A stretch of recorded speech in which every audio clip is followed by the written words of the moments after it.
Bus ಎಲ್ಲರಿಗೂ ನಮಸ್ಕಾರಗಳು. Welcome back to Sagar stories. Just in ಬರ್ತಾ ಇದೆ ಬಿಗ್ ಬ್ರೇಕಿಂಗ್ ಅಪ್ಡೇಟು. ನಾನೇ ಲೇಟು ಗೊತ್ತು, ನೀವೆಲ್ಲರೂ ನೋಡ್ಬಿಟ್ಟಿದ್ರೆ ಆಗಲೇ ಅಂತ. ಅದೇ RCBಗೆ ಒಂದು ರಿಪ್ಲೇಸ್ಮೆಂಟ್ ಆಗಿದೆ, ಜೊತೆಗೆ CSK ಕೂಡ ಒಂದು ರಿಪ್ಲೇಸ್ಮೆಂಟ್ ಆಗಿದೆ ಅಂತ ಅಫಿಷಿಯಲ್ ಅಪ್ಡೇಟು ಕನ್ಫರ್ಮ್ ಮಾಡಿ ಹೇಳಲಾಗಿದೆ. ಸೊ CSK ರಿಪ್ಲೇಸ್ಮೆಂಟ್ ವಿಚಾರಕ್ಕೆ ಬಂದವರು ಖಲೀಲ್ ಅಹ್ಮದ್. ಅಂದರೆ ಎರಡು ಕೂಡ ಇಂಜುರಿ ಜಾಸ್ತಿ ದಿನ ಆಗಿದೆ, ಏನು ಪಟ್ಟಣಂಗೆ ಇಂಜುರಿ ಆಗಿರೋ ರಿಪ್ಲೇಸ್ಮೆಂಟ್ ಅಲ್ಲ, ಸುಮಾರು ದಿನ ಆದ ನಂತರನೇ ರಿಪ್ಲೇಸ್ ಮಾಡ್ತಾ ಇರೋದು. RCB ಅಂತೂ ಕೇಳಂಗಿಲ್ಲ, ಸೀಸನ್ ಸ್ಟಾರ್ಟಿಂಗಲ್ಲೇ ಮಾಡಬೇಕಾಗಿತ್ತು, ಇವಾಗ ಮಾಡ್ತಾ ಇದ್ದಾರೆ. ಖಲೀಲ್ ಅಹ್ಮದಿಗೆ ಇಂಜುರಿ ಆಗಿತ್ತಲ್ಲಪ್ಪ, ಸ್ವಲ್ಪ ಕಾಲ್ ಪ್ರಾಬ್ಲಮ್ ಆಗಿತ್ತು. ಸೊ ಅದರಿಂದ ಅವ್ರು ರೂಲ್ಡ್ ಔಟ್ ಆದರು. ಅವ್ರಿಗೆ ಅವಾಗಲೇ ರಿಪ್ಲೇಸ್ಮೆಂಟ್ ಅನೌನ್ಸ್ ಮಾಡ್ಬೋದಾಗಿತ್ತು, ಬಟ್ ಇಲ್ಲ, ಇಂಡಿಯನ್ ಪ್ಲೇಯರ್ನ ಇವಾಗ ರಿಪ್ಲೇಸ್ಮೆಂಟ್ ಆಗಿ ತಗೊಂಡಿದ್ದಾರೆ. So Khaleel Ahmed Indian to Indian ರಿಪ್ಲೇಸ್ಮೆಂಟ್ನ ಲೆಫ್ಟ್ ಆರ್ಮ್ ಪೇಸರ್ ಆಗಿರುವಂಥ ಕುಲ್ದೀಪ್ ಯಾದವ್. ಆ ಕುಲ್ದೀಪ್ ಯಾದವ್ ಬೇರೆ, ಡೆಲ್ಲಿ ಕ್ಯಾಪಿಟಲ್ಸ್ ಕುಲ್ದೀಪ್ ಯಾದವ್, ಈ ಕುಲ್ದೀಪ್ ಯಾದವ್ ಬೇರೆ. ರಾಜಸ್ಥಾನ್ ರಾಯಲ್ಸ್ಗೆ ಆಡಿರುವಂಥ ಎಕ್ಸ್ಪೀರಿಯನ್ಸ್ ಇದೆ ಈ ಕುಲ್ದೀಪ್ ಯಾದವ್ಗೆ. ಸೊ ಇವರು ಲೆಫ್ಟ್ ಆರ್ಮ್ ಪೇಸರು ಅಂತ ಹೆವಿ ಮಾಡಿದ ಸ್ಟ್ಯಾಟ್ಸ್ ಇಟ್ಕೊಂಡಿದ್ರು ಅಂತ ಏನು ಹೇಳೋದಕ್ಕಾಗೋದಿಲ್ಲ. ಸೊ ನೋಡೋಣ, ಇನ್ ಕೇಸ್ ಆಡಿಸಿದ್ರು ಅಂತಂದರೆ ಕುಲ್ದೀಪ್ ಯಾದವ್ ಯಾವ ಥರ ಪರ್ಫಾರ್ಮ್ ಮಾಡ್ತಾರೆ ಅಂತ. ನೋಡಿದ್ದೀರಾ ಅಂತ ಅಂದ್ಕೊಂಡಿದ್ರು ರಾಜಸ್ಥಾನ್ ರಾಯಲ್ಸ್ಗೆ ಆಡುವಂಥ ಟೈಮಲ್ಲಿ, ಏನಂತ ಹೆವಿ ಚಾನ್ಸ್ ಕೊಟ್ಟಿದ್ದಾರೆ ಅಂತಲೂ ಕೂಡ ಅಲ್ಲ. ಸೊ ನೋಡೋಣ ಎಫೆಕ್ಟಿವ್ನೆಸ್ನ ತೋರಿಸ್ತಾರ ಅಂತ.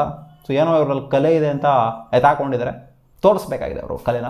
RCB ವಿಚಾರಕ್ಕೆ ಬಂತು ಅಂತಂದರೆ, ಸೊ ಇದು ಸಿಕ್ಕಾಪಟ್ಟೆ ರೇಸಲ್ಲಿ ಇತ್ತು. ಗ್ಲೀಸನ್ ಅವರು ಬರ್ಬೋದು ಅಂತ ಸುಮಾರು ಟೀಮ್ ಟಾರ್ಗೆಟ್ ಮಾಡ್ತಾ ಇದ್ದಾವೆ ಅಂತ ಮುಂಚೆನೇ ಇತ್ತು. ಬೇಜಾನ್ ಟೀಮ್ಸ್ಗಳು ಯಾಕಂದರೆ ಸಿಕ್ಕಾಪಟ್ಟೆ ಟೀಮ್ಸ್ಗಳು ಇಂಜುರಿ ಆಗಿದೆ. ಸೊ ಅವರು ಕೂಡ ಇವ್ರನ್ನ ಟಾರ್ಗೆಟ್ ಮಾಡಿದ್ರಂತ. ಇವ್ರು ಆಡಿರೋದು ಲಾಸ್ಟ್ 2022 ಅಲ್ಲಿ ಇಂಟರ್ನ್ಯಾಷನಲ್ ಸರ್ಕ್ಯೂಟ್ ಆಡಿರೋದು ರಿಚರ್ಡ್ ಗ್ಲೀಸನ್ನು. ಸೊ ಡೊಮ್ಯಾಸ್ಟಿಕ್ಕು ಜೊತೆಗೆ ಈ ಕಡೆ ಆ ಕಡೆ ಎಲ್ಲ ಲೀಗ್ಗಳಲ್ಲಿ ಅಲ್ಲಿ ಎಲ್ಲ ಆಡ್ಕೊಂಡಿದ್ರು. ಸೊ ಅನ್ಸೋಲ್ಡ್ ಕೂಡ ಆಗಿದ್ರು ಆಬ್ವಿಯಸ್ಲಿ. ಸೊ ಇವಾಗ ಬರ್ತಿರೋ ಅಪ್ಡೇಟ್ ಪ್ರಕಾರ ನುವಾನ್ ತುಷಾರ, ಸೊ ಇವರು ಕಳೆದೇ ಹೋಗ್ಬಿಟ್ಟಿದ್ದಾರೆ. ಶ್ರೀಲಂಕಾದಲ್ಲಿ ಚಿಕ್ಕ ಮಕ್ಕಳ ಜೊತೆ ಆಟಾಡ್ಕೊಂಡವ್ರೆ ಇವರು. ಇಂಜುರಿ ಏನೂ ಆಗಿಲ್ಲ, ಅದೇ ಫಿಸಿಕಲ್ ಫಿಟ್ನೆಸ್ ಇಲ್ಲ ಅಂತ ಶ್ರೀಲಂಕನ್ ಕ್ರಿಕೆಟ್ ಬೋರ್ಡ್ ಜೊತೆಗೆ ಜಗಳಕ್ಕೆಲ್ಲ ನಿಂತ್ಕೊಂಡ್ಬಿಟ್ಟು ಅವರೊಂಥರ ಉಚ್ಚಾಟನೆ ಮಾಡಿಬಿಟ್ಟಿದ್ರು. ಇವರೆಲ್ಲ ಕೋರ್ಟ್ಗೆಲ್ಲ ಹೋಗ್ಬಿಟ್ಟು ಏನೇನೋ ಕತೆಗಳೆಲ್ಲ ಆಗೋಗ್ಬಿಟ್ಟಿದ್ದು ನುವಾನ್ ತುಷಾರ ಮತ್ತು ಶ್ರೀಲಂಕನ್ ಬೋರ್ಡ್ದು. ಸೊ ಒಳಗಡೆ ಕಿತಾಪತಿನ ಮಾಡಿಕೊಂಡು ಪರ್ಮಿಷನ್ ಕೊಟ್ಟಿದ್ದರಿಂದ ಬಂದಿರಲಿಲ್ಲ ಅವರು. ಇಂಜುರಿ ಏನೂ ಆಗಿರಲಿಲ್ಲ, ಎಷ್ಟು ಫಿಸಿಕಲ್ ಫಿಟ್ನೆಸ್ ಇಲ್ಲ ಇವರಿಗೆ ಅಂತ ಕೊಟ್ಟಿರಲಿಲ್ಲ. ಸೊ ಅವರ ಜಾಗದಲ್ಲಿ ಇವಾಗ ರಿಪ್ಲೇಸ್ಮೆಂಟ್ ಆಗಿ ರಿಚರ್ಡ್ ಗ್ಲೀಸನ್ ಅವ್ರನ್ನ ಅನೌನ್ಸ್ ಮಾಡಿದರೆ. ಇವರು ಕೂಡ right arm medium pace bowler. ಏನು ಬ್ಯಾಟಿಂಗಿಂದ ಅವರಿಂದ ನಾವೇನು ಜಾಸ್ತಿ ಏನು ಎಕ್ಸ್ಪೆಕ್ಟ್ ಮಾಡೋದಕ್ಕಾಗೋದಿಲ್ಲ.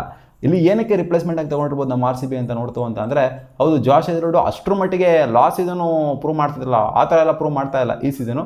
ಜೊತೆಗೆ ಇಲ್ಲಿ ಡಫಿನ ನೋಡ್ತಾರೆ, ಡಫಿ ಮ್ಯಾನ್ ಸಿಕ್ಕಾಬಿಟ್ಟು ಹೊಡ್ಸ್ಕೊಂಡ್ಬಿಟ್ರು ಲಾಸ್ಟ್ ಮ್ಯಾಚು.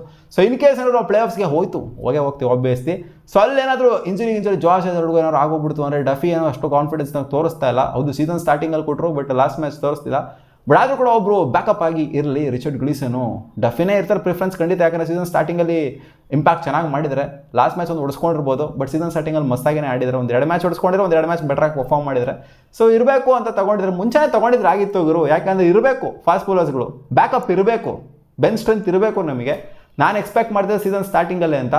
ಇವ್ರು ನೋಡ್ತಾ ಅಂದರೆ ಇವಾಗ ತಗೊಂಡಿದ್ದಾರೆ, ಇನ್ನೂ ಸೀಸನ್ ಎಂಡ್ ಆಗ್ತಾ ಬರ್ತಾ ಇದ್ದಂಗೆ.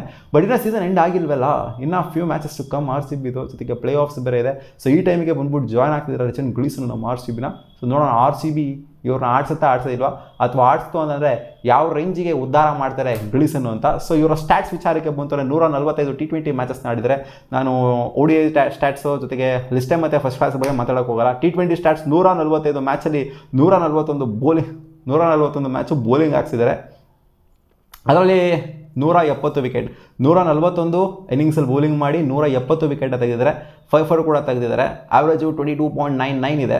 ನಾನು ಹೇಳ್ತಿರೋದು ಅವ್ರ ಕೆರಿಯರ್ದು, IPL ಕೂಡ ಆಡಿದ್ದಾರೆ. ಮುಂಬೈ ಇಂಡಿಯನ್ಸ್ಗೆ ಆಡಿದ್ದಾರೆ, ಜೊತೆಗೆ ಚೆನ್ನೈ ಸೂಪರ್ ಕಿಂಗ್ಸ್ಗೂ ಕೂಡ ಆಡಿದ್ದಾರೆ. ಸೊ ಎಕಾನಮಿ ವೈಸ್ ಬಂತು ನೋಡ್ರೆ 8.18 ಇದೆ. ಸೊ ಓಕೆ, ಚೆನ್ನಾಗಿದೆ. ಎಕಾನಮಿ ಒಂದು ರೇಂಜಿಗೆ ಮೇಂಟೈನ್ ಮಾಡಿದ್ದಾರೆ ಅಂತ ಅಂದ್ಕೊಳ್ಳಿ. 5 ವಿಕೆಟ್ಸ್ ಒಂದ್ಸಲ ಒತ್ತಿದ್ದಾರೆ ಆ್ಯಂಡ್ 4 ವಿಕೆಟ್ಸು ಒಂದ್ಸಲ ಎತ್ತಿದ್ದಾರೆ. ಸೊ ಇಷ್ಟಿದೆ ಅವರ ಸ್ಟ್ಯಾಟ್ಸು. 145 ಮ್ಯಾಚಲ್ಲಿ 170 ವಿಕೆಟ್ ಅಂತಂದರೆ ಓಕೆ, ಡಿಸರ್ವಿಂಗ್. ನಮ್ಮ RCBಗೆ ಹೇಳ್ಕೊಳೋದಕ್ಕೆ ಡಿಸರ್ವಿಂಗ್ ಅಂತಲೇ ಹೇಳ್ತೀನಿ. ಚೆನ್ನಾಗಿರುವಂಥ ಪ್ಲೇಯರ್ನ ಎತ್ತಾಕೊಂಡಿದ್ದಾರೆ, ಇರೋವಂಥ ಅವೈಲೇಬಿಲಿಟಿಲಿ ಚೆನ್ನಾಗಿರುವಂಥ ಪ್ಲೇಯರ್ಗಳನ್ನ ಎತ್ತಾಕೊಂಡಿದ್ದಾರೆ. ಸೊ ಈ ಟೈಮಲ್ಲಿ ಬೇಕಿತ್ತಾ ಅಂತ ಕೇಳ್ತು ಅಂದರೆ ಖಂಡಿತ ನನ್ನ ಪ್ರಕಾರ 100% ಬೇಕಿತ್ತು. ಯಾರು ಒಬ್ರು ತೊಗೊಬೇಕಾಗಿತ್ತು. ಹೇಳ್ತೀನಲ್ಲ, ಬೆಂಚ್ ಸ್ಟ್ರೆಂತ್ ಇರಬೇಕು, ಓವರ್ಸೀಸ್ ಬೆಂಚ್ ಸ್ಟ್ರೆಂತ್ ಇರಬೇಕು ಅಂತ. ಸ್ಟಾರ್ಟಿಂಗಲ್ಲೇ ತೊಗೊಬೇಕಾಗಿತ್ತು, ಇವಾಗ ತೊಗೊಂಡಿದ್ದಾರೆ ಅಷ್ಟು, ಬೇರೆ ಏನಿಲ್ಲ.